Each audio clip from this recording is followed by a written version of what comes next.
Good evening, wrestling fans. My name is Ryan Alvarez. I am here to give my very brief predictions for Dominion 2021. That is presented by New Japan Pro Wrestling. It will be taking place here in the States tomorrow morning, so June 7th. There's been a kind of a bumpy road to get here as far as actually having this event. Um, so we were planning to have Wrestle Grand Slam building up to this in the month of May, and then there was um, a state of emergency placed in Japan. So things had to be shifted around a little bit. Wrestle Grand Slam was canceled. So here we are. Um, this was supposed to take place here in the States this morning, June 6th. But with the restrictions that Japan is putting on events over the weekend, New Japan bumped it up a day. So very interesting how that kind of came to be.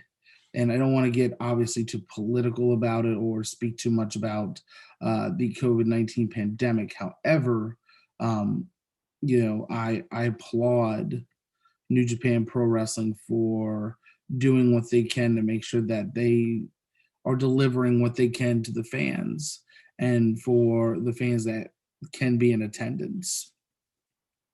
Um, let's just run down the card. There's only 5 matches. I can imagine that this is due to the movement of everything. We have had a road to Dominion, so we're just going to jump right in. We will start with the 10-man tag match. That would be Hiroshi, Tanahashi, and Chaos.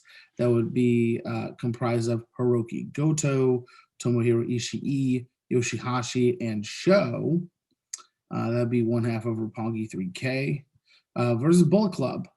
That would be Evil, the Tokyo Pimp, Yujiro Takahashi, Chase Owens, Taiji Ishimori, and El Phantasmo. In the States, we've seen him most recently either on New Japan Strong or Impact Wrestling. But they will be accompanied to the ring, obviously, by Dick To Go.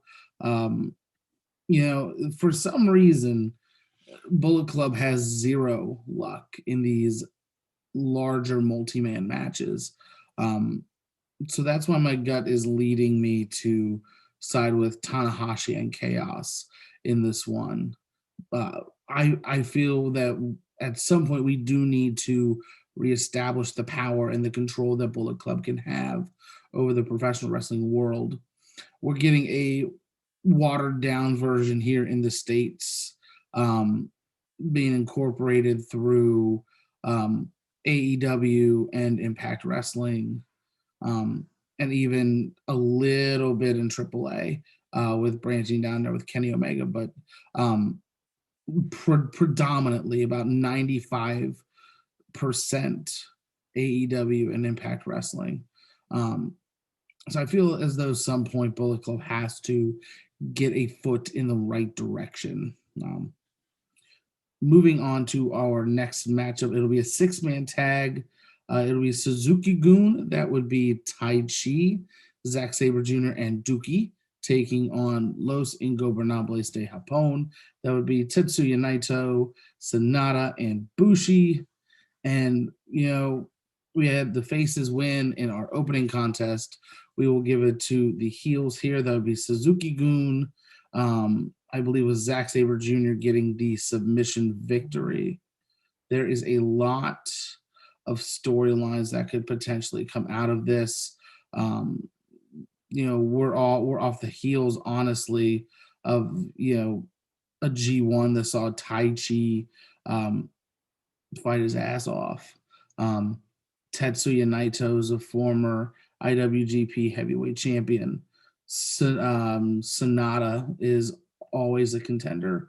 Zack Sabre Jr. is one of the best in-ring technicians in the world.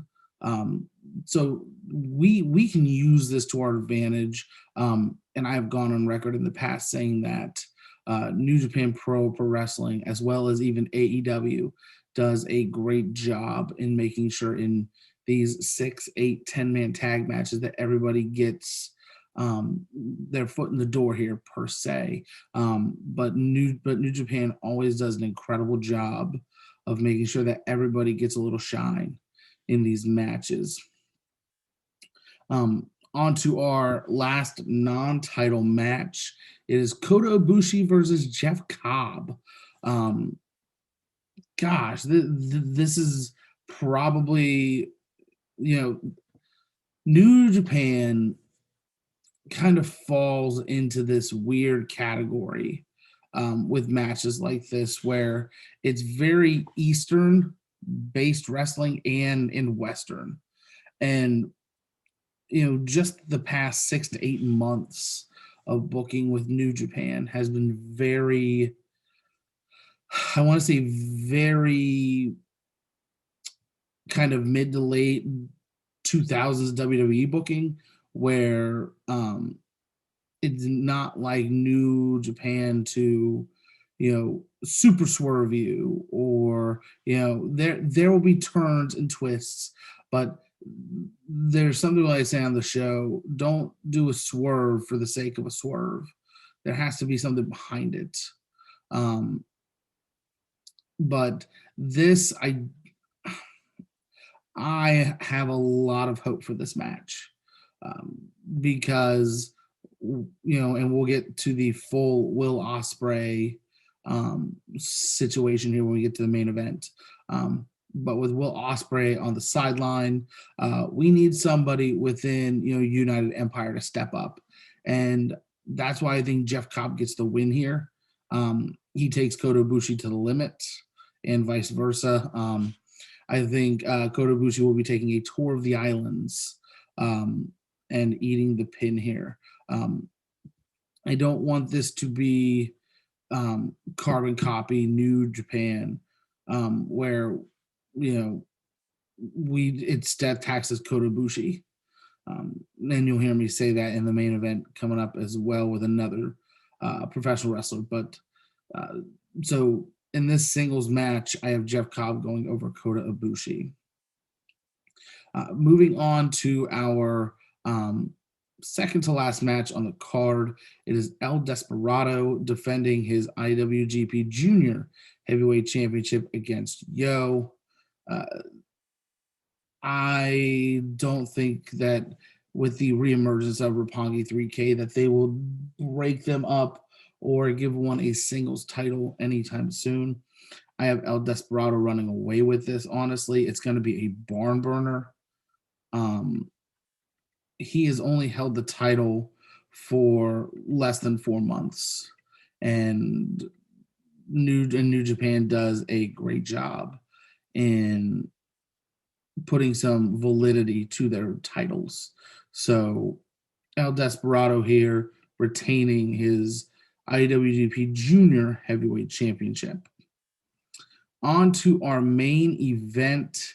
It is a singles match for the vacant IWGP World Heavyweight Championship. It is Kazuchika Okada taking on Shingo Takagi. So some backstory for this.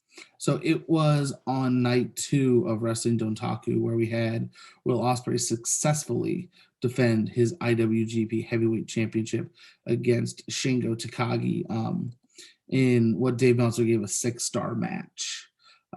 I thought it was well deserved. It's still not as good as that Best of the Super Juniors matchup, but still an outstanding contest. And then we had Will Ospreay slated to defend his championship against Kazuchika Okada at Wrestle Grand Slam. That would be night 2. That would be at the Tokyo Dome.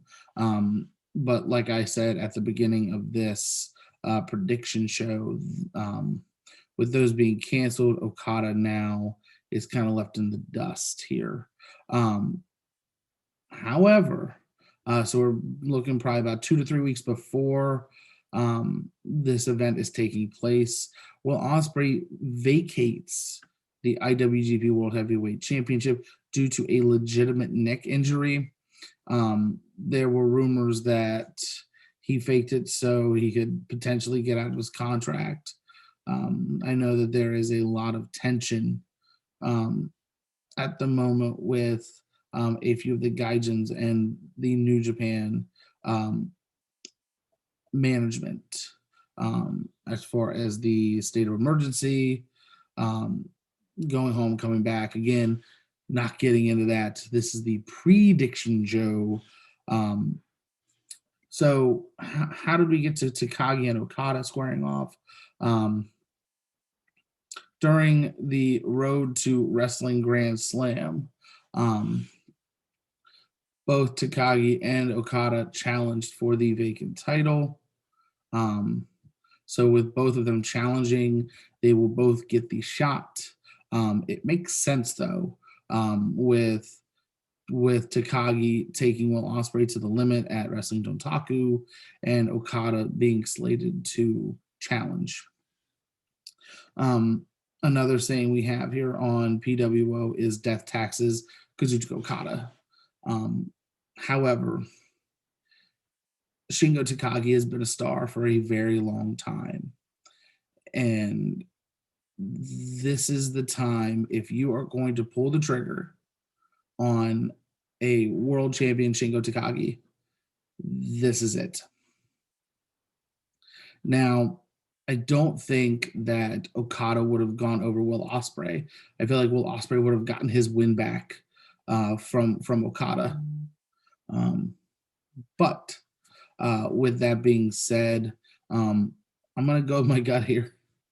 And I'm going to say this is Shingo Takagi winning the vacant IWGP World Heavyweight Championship.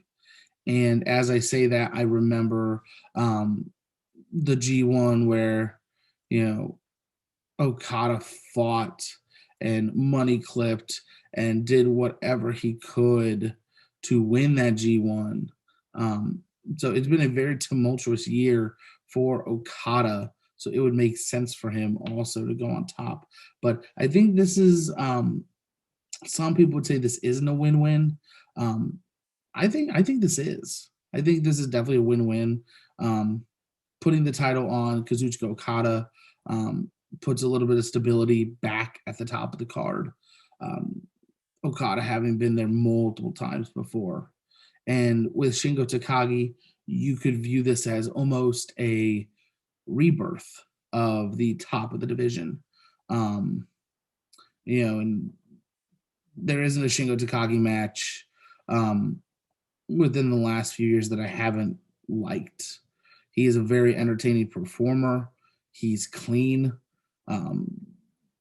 gets in, gets out. He's very physical. That strong style is very much so within every move he makes within the ring.